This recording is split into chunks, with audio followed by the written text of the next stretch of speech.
Salmo de número 126. Quando o Senhor trouxe do cativeiro os que voltaram a Sião, estávamos como os que sonham. Então a nossa boca se encheu de riso e a nossa língua de cânticos. E se dizia entre as nações: grandes coisas fez o Senhor a estes. Grandes coisas fez o Senhor por nós, e por isso nós estamos alegres. Faze-nos regressar outra vez do cativeiro, Senhor, como as torrentes do Neguebe. E os que semeiam com lágrimas cegarão com alegria. E aquele que leva a preciosa semente andando e chorando, voltará sem dúvida com alegria, trazendo nas mãos o resultado do seu trabalho. Essa igreja crê assim? Me foi pedido, queridos, que compartilhasse com os irmãos, aproveitando essa rápida oportunidade, que eu já estou retornando para Belém amanhã pela manhã, que compartilhasse com os irmãos algumas das coisas que Deus tem feito em nossa vida ao longo desses anos, que temos dedicado a Ele como missionária. E quero começar dizendo que, se eu tivesse 100 vidas, eu as viveria da mesma maneira. Em todas elas eu seria missionária, porque não existe patrão mais fiel do que Jesus de Nazaré. E não existe empreendimento na terra que cuide melhor de seus servos do que o reino. E quero dizer uma outra coisa: os irmãos não ouvirão uma história de coragem humana, os irmãos ouvirão uma história de fidelidade divina, porque se não fosse a mão do Senhor, eu não estaria aqui hoje, tendo essa oportunidade de contar aos irmãos o que vou contar. Quando o Senhor me chamou para a obra missionária, foi em um culto em Ananindeua, ali na região metropolitana de Belém. Eu estava assistindo ao culto numa quarta-feira, uma mulher estava ministrando, e ela dizia assim, as palavras dela eram inflamadas como que pelo fogo. Ela olhava para a nossa direção e dizia: Deus não está procurando espectadores, Ele não está procurando pessoas que estejam escondidas por detrás das trincheiras enquanto a guerra está acontecendo. Ele não está procurando agentes secretos. Agentes secretos não têm nenhuma utilidade para o reino. Ele procura homens e mulheres que queiram ocupar as primeiras linhas na frente dessa batalha. E eu, com 15 anos de idade, ouvi essa mensagem, olhei para as minhas mãos e fiz uma descoberta: não havia nada nelas, nada. Não havia conquistas, não havia almas, não havia recompensas, não havia nada que eu pudesse apresentar ao Senhor. Eu era uma dessas crentes inúteis. Eu era um desses soldados rasos, covardes, medrosos, escondidos atrás das trincheiras. Eu nem tinha coragem de defender o meu Cristo e a minha fé na roda dos meus amigos. Eu era uma inútil. E eu vim até a frente, caí de joelhos diante do altar do Senhor. E eu disse a Ele naquela noite, eu disse: Senhor, eu não tenho dinheiro, eu não tenho sabedoria, eu não sei pregar, eu não sei cantar, eu não tenho pai, a minha mãe é mãe solteira, nós somos do interior. Senhor, não tem nada que eu possa apresentar a Ti, Senhor, nada que eu possa dizer: Senhor, usa-me por essa ou por essa razão. Mas olha, Senhor, o nada que eu tenho, o nada que eu sou, o nada que eu sei, eu entrego agora diante do Teu altar. Senhor, é Teu, usa-me, nem que seja nos lugares mais escuros que existem na terra. E sabe o que aconteceu, queridos? Deus aceitou a minha oferta. E sabem por quê? Porque Ele não está procurando os melhores de nós. Ele não está procurando os mais bonitos, os que pregam melhor, os que cantam melhor, os que se destacam na sociedade, os que têm melhores contatos na agenda telefônica. Ele não está procurando, queridos, pessoas boas aos olhos do homem, boas diante dos critérios da sociedade. O Senhor está no nosso meio nessa noite, como estava naquela noite, procurando os mais humildes de nós, os mais obedientes de nós, aquele que diz: Senhor, eu não sou nada, mas Tu és tudo. Senhor, eu não tenho nada, mas Tu és o dono das montanhas que escondem o ouro e a prata. Senhor, eu não posso nada em mim, mas eu posso todas as coisas em Ti, Senhor, porque és Tu que me fortalece. Deus procura alguém assim, e quando Ele encontra, Ele prepara o cenário para que você desenvolva o seu ministério. Quando Ele encontra alguém assim. Naquele dia eu me levantei pronta, sabendo que eu dedicaria a minha vida para os mais pobres e menos alcançados da terra. Eu pedi ao Senhor um povo, eu disse: Senhor, se houver algum povo que ninguém ame, eu amarei. Se houver algum serviço que ninguém queira fazer, dê-me-lo a mim e eu farei. Então levantei da oração sabendo que assim seria. Eu fazia o curso de enfermagem, fazia o curso de magistério, fazia o curso de teologia como ouvinte, porque eu não tinha condições de pagar. Procurei o diretor do seminário e disse: o senhor me permita sentar ali no canto? Eu não vou atrapalhar, eu posso chegar cedo, varrer a sala, eu posso lavar o banheiro, eu posso buscar a sua água, buscar o seu café. Eu só preciso aprender o que o Senhor está ensinando, porque o Senhor vai me dar um povo. E quando o Senhor me der o meu povo, eu preciso saber o que ensinar para eles. E o pastor me permitiu ficar lá, sentada e ouvindo. Eu tenho visto alguns candidatos hoje em dia, irmãos, mas eu não compreendo muito bem. Se o carro não vier buscar na porta, ele não vai. Se o pastor não for também, ele não vai. Se não der o combustível dele, ele não vai. Se ele não tiver alguma recompensa, ele não vai. Queridos, olhe para o Calvário, pense no céu. O Senhor não nos chamou para estarmos perdendo tempo nessa terra. Ele nos chamou para conquistarmos para Ele a recompensa pelos seus sofrimentos. Com a idade de 19 anos, já tinha terminado o curso de magistério, o curso de teologia, o curso de enfermagem. Entreguei o trabalho na empresa onde eu trabalhava, procurei a minha mãe, disse: minha mãe, eu estou indo, eu estou partindo. O Senhor tem um povo para mim. E fui conversar com a junta administrativa de missões de minha igreja e me apresentei. E eles olharam para mim, leram meu currículo, ouviram a minha história e me disseram: nós lamentamos, mas você não serve. Você é mulher, nós não enviamos mulheres. Você é solteira, não enviamos solteiras. Você é jovem, não enviamos jovens. Você não se enquadra no perfil que nossa igreja está procurando. Naquele dia eu tinha duas alternativas. Eu poderia dizer: Senhor, eu não me enquadro no perfil deles, então eu estou abrindo mão de tudo. Ou eu poderia dizer: Senhor, eu não me enquadro no perfil deles, mas eu me enquadro no teu perfil, porque tu usa quem tu queres, Senhor, para fazer o que tu quiseres, aonde tu quiseres, porque o poder é teu, a autoridade é tua, a glória é tua. Quem abre a porta és tu, quem envergonha o inimigo és tu, quem vai na frente, Senhor, és tu. És tu, Senhor. Eu escolho acreditar em ti. Disse: queridos, me abençoem. Eu estou partindo. Eu estou indo rumo ao povo que recebi do Senhor. Oraram por mim, eu me levantei. Cheguei em casa, coloquei dentro de uma mochila minha rede, 2 mudas de roupa, uma sandália, uma Bíblia. Me despedi de minha mãe, única filha. Mãe, eu estou indo. Ela: para onde você vai? Eu vou para as selvas bolivianas. Deus tem um povo ali. Recebi esse povo de joelhos, estou partindo. Não se preocupe, minha mãe. Estou indo para o melhor lugar do mundo. Estou indo para o centro da vontade de Deus. Se não nós nos encontrarmos mais nesta terra, nós daremos um abraço apertado diante do altar do Senhor. Nos encontraremos no céu. Não se preocupe. Me despedi dela, queridos. Com R$30 no bolso, eu almejava chegar nas selvas bolivianas, partindo de Belém do Pará. Cheguei ali no porto, mostrei para a moça o mapa. Eu disse para ela: eu tenho R$30, até onde dá para eu chegar partindo de um barco daqui de Belém? Ela olhou o meu mapa e disse: com R$30 você sai de Belém e você chega até o Amapá. É quanto dá para pagar o seu dinheiro. A passagem dá para comprar R$30. Custa a passagem de Belém até Santana. Comprei a passagem, não teve troco. Entrei naquele barco sabendo, queridos, que eu entrei naquele barco muito tranquila, sabendo que eu estava perseguindo não um sonho qualquer, eu não estava buscando algo que havia sido criado no meu coração.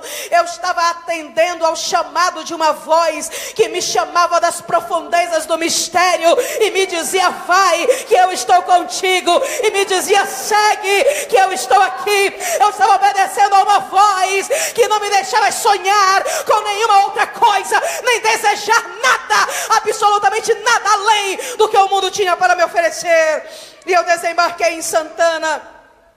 Eu abaixei a minha mochila naquele porto. Eu lembro da oração que fiz. Eu olhei para o céu e disse: Jesus, venha me buscar. Eu estou aqui, camisa branca, saia jeans, eu estou de chinelo, bem aqui. Eu sou no canto direito, na ponta do trapiche. Jesus, venha me buscar aqui. Eu não posso telefonar para ninguém. Eu não tenho dinheiro para pegar um ônibus. Eu não conheço ninguém nesse estado. Venha me buscar aqui. Queridos, às vezes nós trabalhamos tanto para Ele, que o nosso ministério se transforma em um ativismo. Nós trabalhamos tanto, e nos esquecemos de quem Ele é. Nos esquecemos que Ele almeja relacionamento, que Ele busca comunhão. Nos esquecemos que Ele ouve a oração. Nos esquecemos que Ele peleja as nossas batalhas. Nos esquecemos que Ele ainda faz milagres. Nos esquecemos que Ele ainda é o Senhor de toda a terra. Nos esquecemos que na mão direita dEle tem todo o poder, toda a autoridade. Nos esquecemos que Ele pode fazer em um movimento o que homens demorariam meses ou anos para fazer acontecer. Nos esquecemos, porque estamos tão ocupados. Estamos ocupados demais. Eu ali, Jesus, vem me buscar. E lá vem uma mulher descendo o trapiche, descendo a escadaria. Ela olha para um lado, olha para o outro, olha para um lado. Nossos olhares se cruzaram. E ela caminhou na minha direção e parou bem na minha frente, olhou dentro dos meus olhos e disse: eu estava na minha casa orando quando o Senhor me mandou vir aqui te buscar. Mandou eu te levar para a minha casa.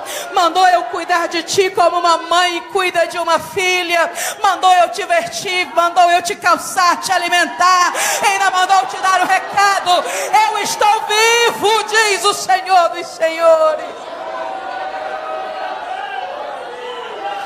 Oh, aleluia. Randaralabação de cantaralabará.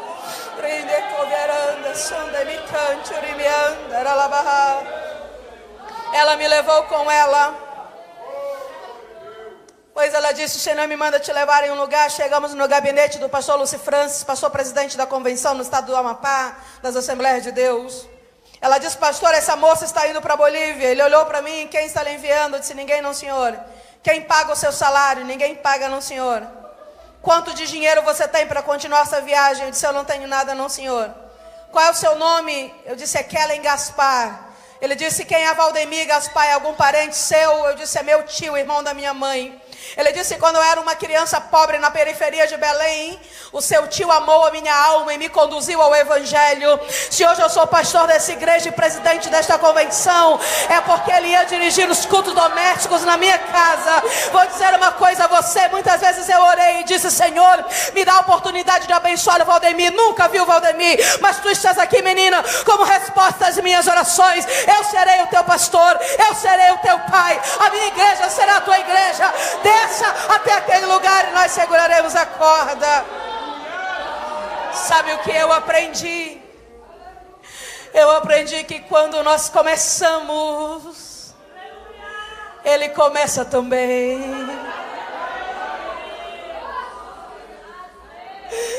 Eu aprendi que quando nós começamos, Ele começa também. Não tenha medo de começar. Não tenha medo de se levantar. Não tenha medo de erguer a tua voz. Não tenha medo de defender os interesses do reino. Não tenha medo. Parece grande, parece ousado, parece que não vai acontecer, mas Ele ainda é o mesmo. Não tenha medo. Quando você começa, Ele começa também.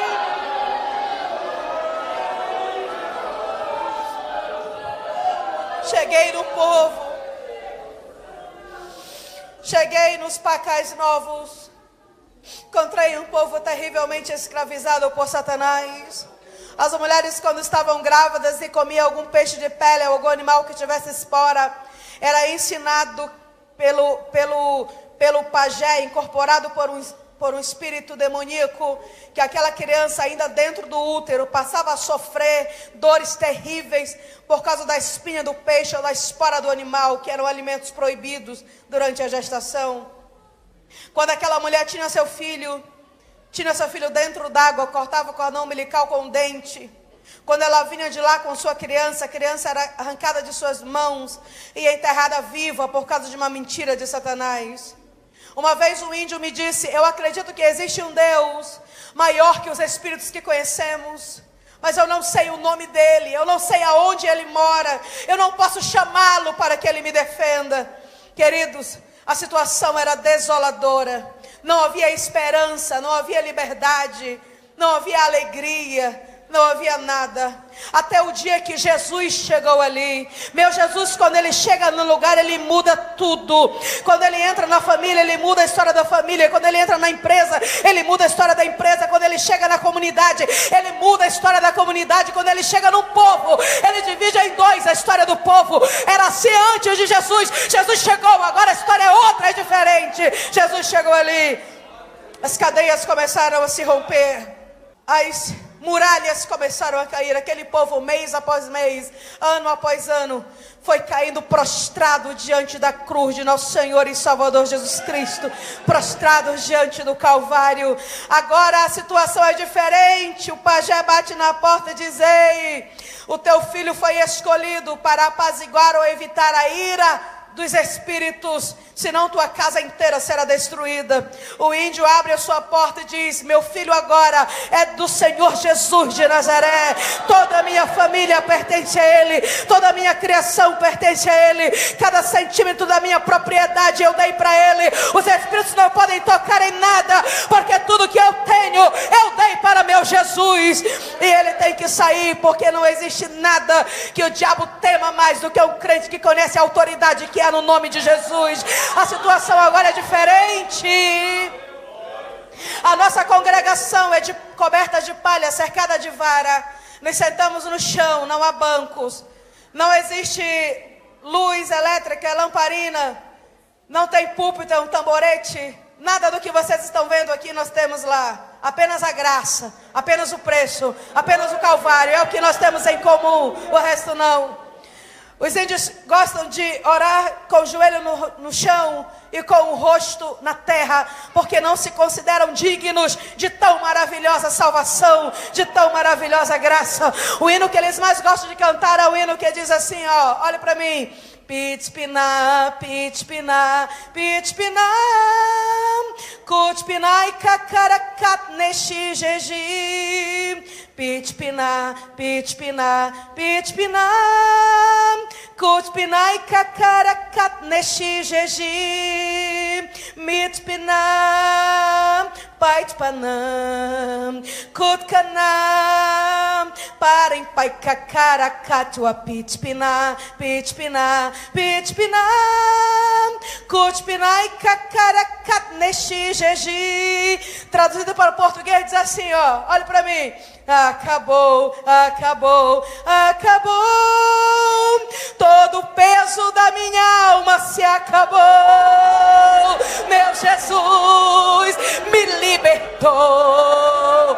Meu Jesus, Ele me salvou. Acabou, acabou, acabou, acabou. Todo o peso da minha alma se acabou. Só Jesus faz isso. Só Jesus faz isso. Só Jesus faz isso. A prefeitura não faz. A prefeitura não faz. As ONGs não fazem. Nenhuma instituição na terra promove um resultado como esse. É Cristo. E através da obra missionária. Por isso que o diabo odeia missões. Quando meu trabalho estava terminando ali, eu dizia: Senhor, me dá um povo. Eu sou jovem ainda. Gasta-me nesse negócio. Eu não quero voltar, eu não quero casar, eu não quero fazer nada. Eu só quero conquistar para ti o que é teu. Me dá um povo, Senhor, me dá um povo. Você não me deu um povo subindo 3 dias o Rio Madeira Mamoré. Fui trabalhar com um povo onde eu cheguei a celebrar a cerimônia fúnebre de um índio adulto que morreu de fome. Fui trabalhar com um povo, queridos, onde nos primeiros meses eu perdi mais de 20 quilos, não havia o que comer. Meio-dia o fogo estava apagado, as olhas estavam emborcadas. Os índios saíam para caçar, mas não traziam nada. Havia uma maldição terrível sobre aquele lugar. Passávamos dias tomando o tê da hoja de palta, que é o chá da folha do abacate, porque eu não havia outra coisa. Eu e os primeiros 9 novos convertidos congregávamos embaixo de uma árvore e fomos prestar serviços em outras comunidades, colhendo arroz para receber o arroz como parte do pagamento. Eu trabalhava das 7 da manhã às 5 da tarde com esse movimento. Às vezes, quando voltava, eram 2 horas para ir e 2 horas para voltar, 4 horas de caminhada por dia. Quando voltava, as minhas mãos, elas vinham pingando sangue por causa do movimento da cosecha, por causa do instrumento. Chegava tão cansada. A minha casa era de 2x2, coberta de palha, cercada de vara. Eu dormia em cima de um catre. Eram varas com palha e um pano por cima. Às vezes eu me deitava ali. Quantas vezes orei por um copo de água e disse: Senhor, coloca vitaminas, proteínas aqui, vou beber essa água e vou dormir. Não há outra coisa para que eu me alimente. Mas, irmãos, nesse lugar, Deus fez coisas tão grandiosas. Quando a primeira família se converteu, me lembro muito bem, era uma noite de quarta-feira, estava chovendo muito. Bateram na porta. Eu fui atender, acendi a lamparina, fiquei pensando, alguma coisa terrível deve ter acontecido. Quando eu cheguei lá fora, a família estava lá, encharcada, tremendo de frio, os lábios roxos. Eu perguntei: irmãos, o que passou? Eu perguntei: irmãos, o que aconteceu? E o homem veio à frente, tremendo de frio, e disse: irmã, não há culto, nós todos venimos louvar o Senhor. Ele disse: irmã, não vai ter culto, nós viemos louvar ao Senhor. Irmã, ande, levante-se, é dia de nós adorarmos ao Senhor. E fomos lá para debaixo da chuva, debaixo da árvore, louvar ao Senhor naquela ocasião. Uma outra vez o índio chegou e disse: eu quero falar agora, eu quero dar uma palavra. Acendi para ele, cedi o tamborete, que era o nosso púlpito.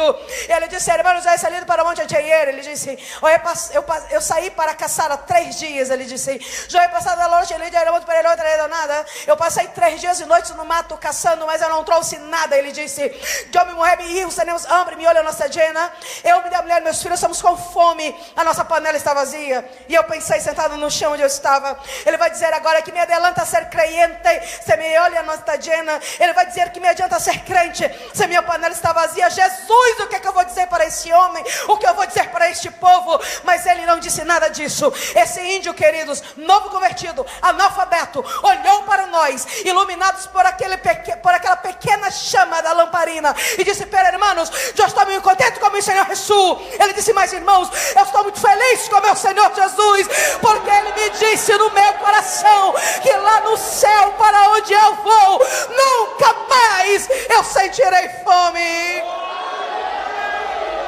Ele me disse que eu vou sentar na mesa dele, que eu vou comer com ele. Ele alegrou o meu coração. Mas às vezes nós não somos assim. Nós temos tudo, mas não somos assim. Quando fazemos chapinha e está frio, não queremos ir ao culto. Não somos assim. Quando as portas se fecham, queremos nos voltar contra o nosso Criador. Não somos assim. Estamos aí divididos entre fazer e não fazer.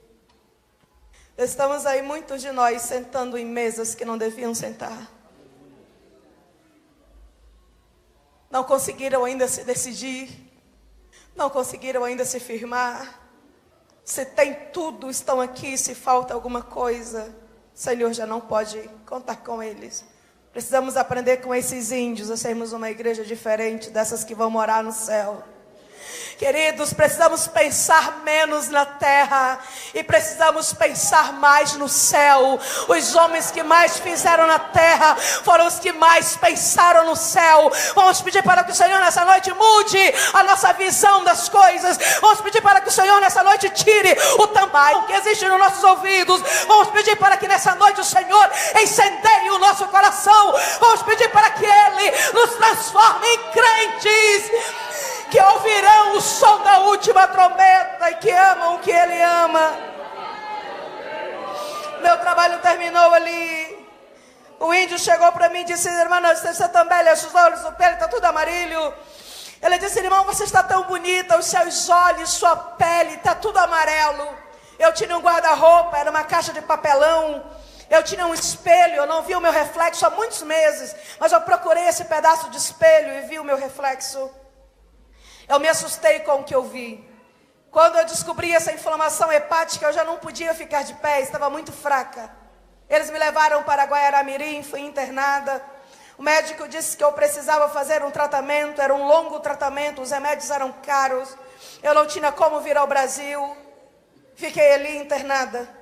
Eu passava muito tempo desmaiada por causa da fraqueza e da doença. Quando eu acordava, de repente eu acordava, olhava para aquele teto sujo daquele hospital, sozinha, e dizia assim: Senhor, me dá um povo.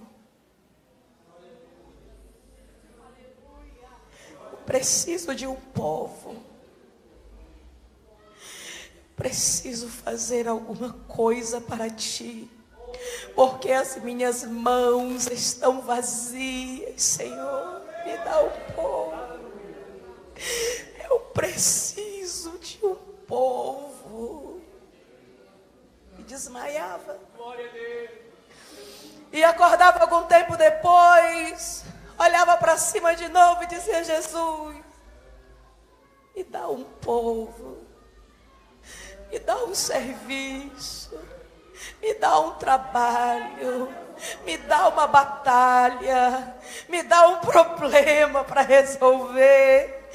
Senhor, me dá alguma coisa para fazer para ti. Eu quero morrer fazendo a tua obra, conquistando para ti o que te pertence de direito.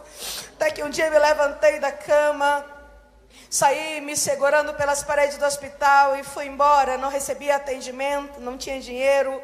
E caminhando por La Calle, em Bolívia, encontrei com o pastor presidente da Assembleia de Deus em Cobija. Ele disse: eu estava ali procurando para lhe pedir oração por um povo. Meu coração bateu mais forte. Eu disse: diga, meu pastor. Me apoiei no muro, diga. Ele disse: há 5 anos que eu estou orando, ore comigo. Eu disse: me fale do povo. Ele disse: são canibais, comedores de carne humana. São satanistas, cultuam a Satanás. São flecheiros, as suas flechas têm veneno dentro. Já enviamos um missionário, mas desapareceu. E há 5 anos eu oro por alguém, mas ninguém se apresenta. Me ajude em oração. E eu orei, queridos. Orei aquela noite. E ao amanhecer eu procurei o pastor e disse: pastor, me dê o povo, pastor. Porque quando eu estava orando, eu me apaixonei pelo povo. O Senhor me entregou este povo. Eu já amo este povo. Eu não consigo ver na minha vida, no meu destino, no meu futuro, nenhuma outra coisa que não seja este povo. Pastor, me dê o povo. Ele disse: você vai morrer. Eu disse: não tem problema, se morro para ele morro, se vivo para ele vivo, quer viva, quer morra, eu sou dele e ele é meu. Se meu corpo cair ensanguentado ali, não vai ser derrota não, meu pastor, vai ser vitória. No momento em que meu corpo tombar, eu estarei adentrando os portões celestiais para estar com Ele. Não pode existir destino melhor, mais belo, mais maravilhoso do que esse. Dei-me o povo. Ele tirou de sua pasta um papel e disse: filhinha, isso aqui é o que você precisa para alcançar o povo. Me deu o projeto. E no projeto estava escrito: primeiro item, um barco de médio porte. Segundo item, um motor de alta cavalagem. Terceiro item, um grupo gerador. Quarto item, sistema de comunicação via satélite, etc, etc, etc. Total, R$100 mil. Eu disse: pastor, olhe para mim. Eu calço número 36. Eu estou usando uma havaiana branca número 42, que eu achei. Porque eu não tinha condições de comprar uma sandália. E o senhor me fala em R$100 mil. Pastor, eu não tenho um peso para atravessar para o Brasil. Por isso que eu ainda estou aqui. E o senhor me fala em R$100 mil. Pastor, como?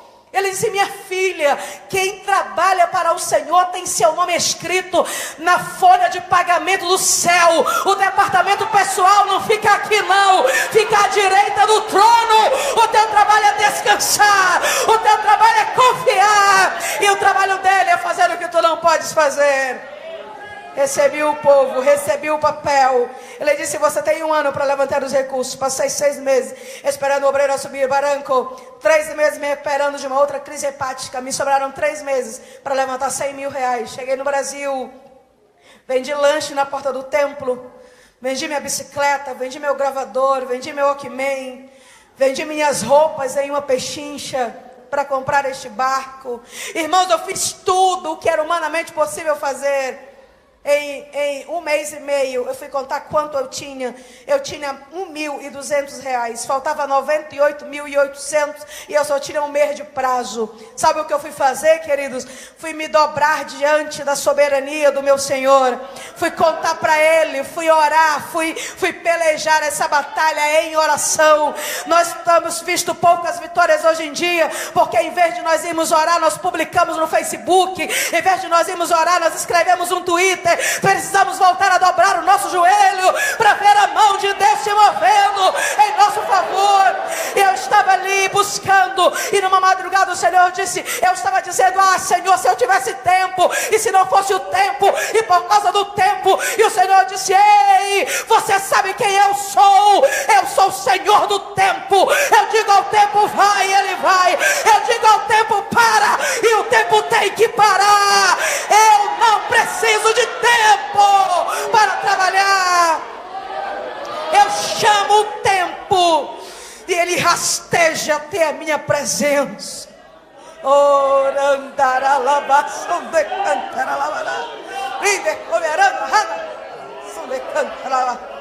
Esse é ele, assim que ele é ele. Comecei a arrumar as minhas malas. Comprei uma garrafa térmica para o meu barco. Comprei uma toalha de mesa para a mesa do convés. Comprei uma panela para cozinhar o feijão na viagem.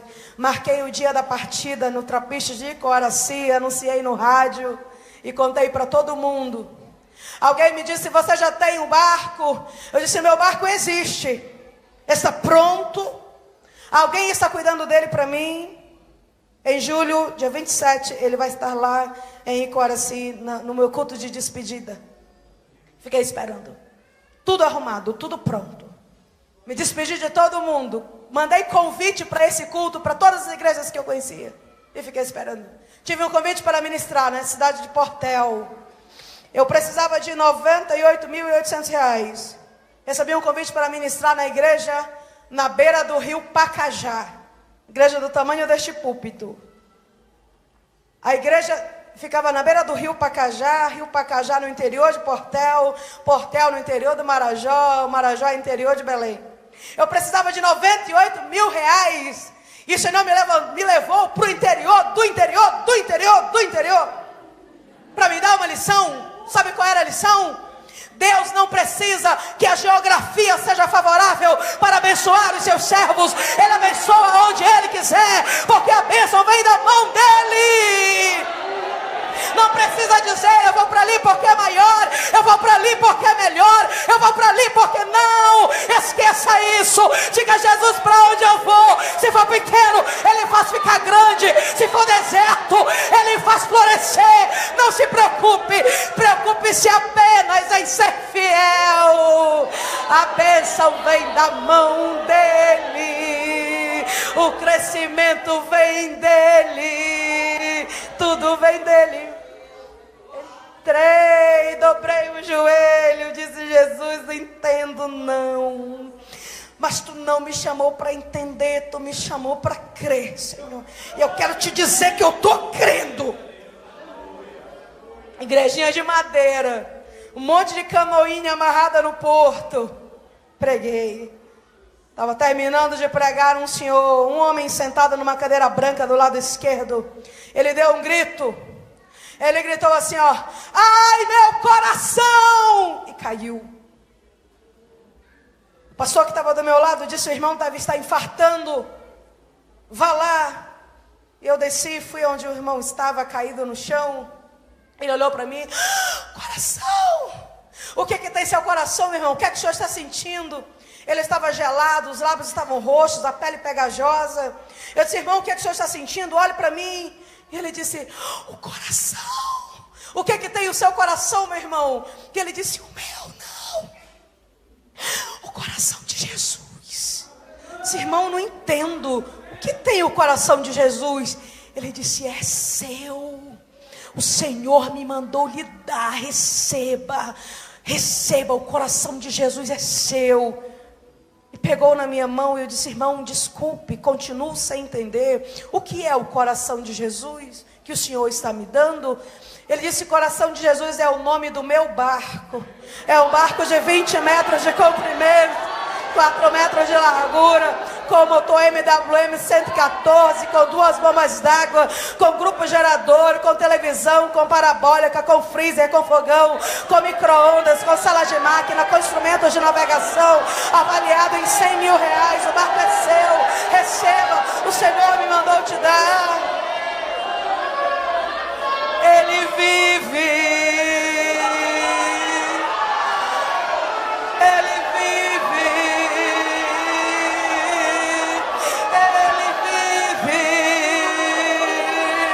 O Cordeiro que foi morto, ressuscitou, está glorificado, assentado à direita de Deus Pai Todo-Poderoso. Ele vive, Ele vive, Ele vive. Não tenha medo de sofrer, não tenha medo de chorar, não tenha medo de ser preso, não tenha medo da fome, não tenha medo de nada. Ele vive, porque Ele vive.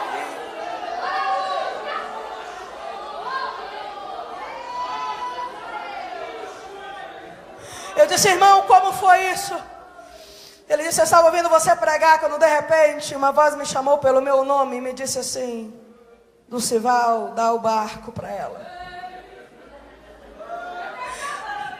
Ele falou: Senhor, meu barco não, é tudo que eu tenho, é meu único patrimônio, eu moro nele, ele é a minha casa. Senhor, meu barco não. Ele disse que nessa hora sentiu a dor forte no coração, foi quando ele gritou e caiu. Ai, meu coração, e caiu. E o Senhor disse: o barco não é teu, o barco é meu, dá o barco para ela. E ele deu a chave e o documento, me entregou a embarcação e ficou na beira do rio com uma sacolinha na mão, sem ter para onde voltar. Foi dormir no chão, porque a cama dele foi no barco. Foi cozinhar numa lata, porque as panelas dele foram no barco. Ele me deu o barco de porteira fechada, não tirou nada de dentro, porque o Senhor não permitiu. Foi morar 8 quilômetros de Portel, numa casa abandonada, sem água, sem luz, sozinho. Foi comer manga quando o dinheiro dele acabou. Comia manga para não morrer de fome. E é interessante, porque hoje em dia muitos querem dar para a obra missionária o ventilador sem hélice, a geladeira sem motor, o ferro sem resistência, lixo, não tem coragem de jogar fora e quer fazer missão. Tua oferta do tamanho do teu compromisso, meu irmão, nem melhor nem maior. Muitas ofertas têm envergonhado ao Cordeiro, envergonhado o Evangelho. Ele deu a vida e nós não queremos dar nada. É isso que está acontecendo. Peguei o barco e fui embora, não tivemos mais contato. Contratei uma tripulação, teve o culto no dia que eu havia marcado e nós viajamos. Foram 6 meses de viagem de Belém até o Peru, Orágua, navegando. Chegamos no Peru, a tripulação voltou, eu fiquei sozinha. Os índios não me receberam na aldeia porque um demônio já havia dito que eu ia chegar e que eu era extremamente má e perigosa. Fui morar numa casa abandonada na margem direita do rio Purus, arrodeada por 5.000 índios, colinas e caxinauas. A minha casa era coberta de palha, cercada de vara, eu dormia numa rede atada perto da palha. A casa foi abandonada porque morava uma jararaca da boca podre na palha, uma cobra perigosíssima. Eu acendia o lampião, deitava na rede, olhava para a palha, muitas vezes, muitas noites. Eu vi os olhos dela brilhando. Ela ficava atraída pela luz. Ela não podia fazer nada, era impossível caçá-la no meio da palha. Convivi com ela durante todo esse tempo. Ela não me tocou, porque até os animais têm que reconhecer o poder que há no nome de Jesus. Era ela lá e eu aqui. Eu acordava à noite, às vezes tinha 20, 30 índios ao redor da casa, pintados de preto e de vermelho. Tinha um deles que quando queria matar alguém, vomitava uma pedra preta na mão, e ele ordenava ao demônio que estava na pedra que matasse a pessoa que ele queria, sentindo os sintomas que ele quisesse. Eu olhava pela brecha da paxiúba e via ele com a pedra na mão e os outros dançando ao redor da casa. A casa era de vara, meus irmãos. Se alguém desse um chute num dos cantos, a casa caía. Eu não tinha vizinho, não tinha celular, não tinha rádio, mandava para chamar a polícia. Era só minha casa, no meio de uma gigantesca bola de mato. E às vezes de madrugada eu olhava e via eles lá, e o meu coração congelava. E eu dizia: Senhor, me mostra alguma coisa, porque eu estou com medo. Me mostra alguma coisa, Senhor, eu estou apavorada. E me encolhia na rede. Dizia: Senhor, abra os meus olhos espirituais, eu preciso ver. E o Senhor me mostrava então o muro de fogo dele ao redor da casa, os anjos passeando pelo terreiro. E o Senhor me dizia: vai dormir. Enquanto tu estás dormindo, eu estou trabalhando. Vá descansar. Enquanto tu estás descansando, eu estou pelejando de manhã. Os nossos inimigos estarão debaixo de nossos pés. E eu dormia, sabendo que ele estava lá. Eu dormia, sabendo que ele estava lá. Às vezes ele estava tão perto, tão pertinho, que se eu fizesse assim, ó, dava para sentir o cheiro dele. Ele estava lá. Ele estava lá. Vale a pena a integridade. Ele está lá. Vale a pena a santidade. Ele está lá. Vale a pena dizermos não às ofertas do mundo quando fazemos isso. Ele está lá e a presença dele vale mais que tudo. Vale mais que o mundo. Vale mais que tudo. Não perca a presença dele. Não troque a presença dele por nenhuma oferta de Satanás. Seja santo, seja íntegro. Defenda o seu ministério. Trabalhe enquanto é tempo, porque ele veio. Aprove ao Senhor que eu fosse sequestrada, levada como refém. Pensei que fosse o fim. 8 colinas me jogaram dentro do barco, me levaram. Eu fui sequestrada porque eles haviam me proibido de caçar e de pescar. Eu passei 1 ano comendo banana de um bananal abandonado atrás da casa. 1 ano. Comia banana do café da manhã, no almoço, do jantar. Banana frita, banana assada, banana cozida, mingau de banana, frita na banha do porco. Não havia outro alimento. Mas em 1 ano eu não aguentei mais. Eu saí para pescar. E quando eu saí para pescar, eu entrei no território indígena. E eles me sequestraram e me levaram. Eu pensei que era o fim. Eu amarrada no fundo daquela canoa, eu ia só agradecendo ao Senhor a honra de morrer por Ele. Não merecia. Eu não merecia tamanha honra. Não merecia. Quem era eu? Quem sou eu? Mas eu ia ali orando, dizendo: Senhor, obrigado. Senhor, eu vou morrer daqui a pouco. Eles estão me levando. Daqui a pouco estarei contigo. Ia louvando, agradecendo, adorando. Chegamos no rio, num furo, que é um rio estreito. Eles me tiraram da canoa, me jogaram na areia. E naquele momento eu tive a oportunidade de falar. E falei pela primeira vez acerca do Calvário para aqueles 8 índios. Amarrada, contei para eles sobre o nosso doce e meigo Cristo. Contei tudo para eles. Quem Ele era, como Ele veio, o que Ele fez, onde Ele está. Descortinei tudo, e quando eu terminei eu disse: pronto, acabei. Podem fazer o que vocês quiserem. Eu já estou indo com ele, nada mais me importa. Às vezes me colocaram de volta na canoa. E naquele dia 8 colinas caíram prostrados aos pés da cruz de nosso Senhor e Salvador Jesus Cristo. Hoje nós temos um templo com mais de 100 índios que antes sentavam-se nas mesas de Satanás, cultuavam a demônios, sacrificavam seus filhos, as trevas, comiam carne humana. Hoje esses índios estão reunidos, batizados nas águas, batizados com o Espírito Santo, cantando ao Senhor. E o hino que eles mais gostam de cantar é o hino que diz assim, ó: Om Napatiki Paikaratane Chutimau Inachamau Inam Om Kapeshi Pampom Jesus Cristo Pane Om Kaakitai Wanaji Com Jeji que Jequina e Pauí, Jesus Cristo, Pané, Tatakai, Adcocona, Pai, Paná, Querer não, Pai, Kauá, Caimané, Roapi, e não, Jesus Cristo, tá. Os irmãos dão glória a Deus pela salvação desse povo. Alguns anos depois, eu me reencontrei pela segunda vez com o doador do coração de Jesus. Nos reencontramos, queridos, e nos casamos. Hoje ele é o meu marido e nós estamos juntos fazendo a obra do Senhor. Sabe o que ele diz?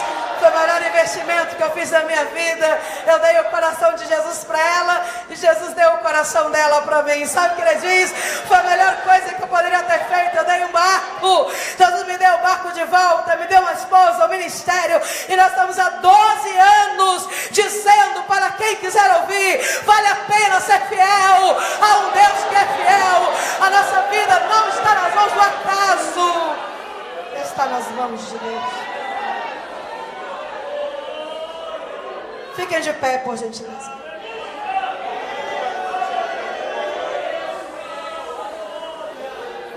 Ainda temos 16.750 povos para alcançar. Das 6.528 línguas faladas atualmente, 4.040 não tem nenhum versículo da Bíblia traduzido. Só no norte do Brasil nós ainda temos 10.000 comunidades ribeirinhas sem o Evangelho. Das 120.000 pessoas que morrem por dia, 80.000 morrem e vão direto para o inferno, porque nunca ouviram falar de Jesus. E o Espírito Santo nessa noite procura: com quem eu posso contar? Com quem eu posso contar? Com quem eu posso contar? Meu ministério começou assim: quem tem uma chamada para trabalhar com um povo transcultural, sai do seu lugar e vem à frente. Eu quero orar por você. Não fique perguntando assim: mas como? Ele sabe como. Mas com que dinheiro? Ele é o dono dos recursos. Mas que horas eu vou? Ele vai preparar o tempo. Mas quem vai comigo? Não se preocupe com nada. Apenas diga: Senhor, eis aqui a minha vida. Eu sacrifico diante de Ti os meus projetos de grandeza. Eu sacrifico diante de Ti os meus sonhos, Senhor. Eu sacrifico diante de Ti o meu desejo de ter uma casa grande. Eu sacrifico diante de Ti o meu desejo de ter um carro importado. Eu sacrifico diante do Teu altar o meu desejo de ter sucesso, de ser famoso. Eu sacrifico diante de Ti. Eu sacrifico diante de Ti, Senhor. Eu sacrifico todos os sonhos que um dia eu sonhei para mim.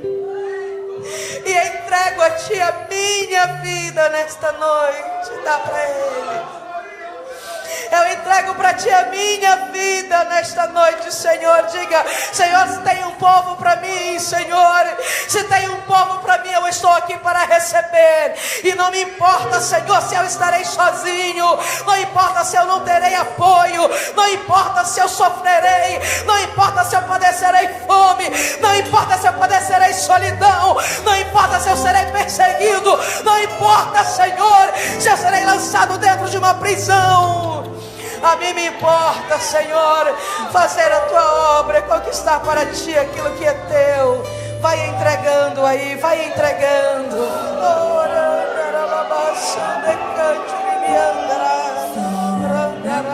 Senhor, e me conhece. Ainda tem vaga.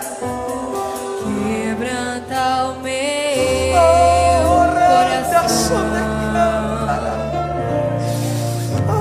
Transforma-me conforme a tua palavra.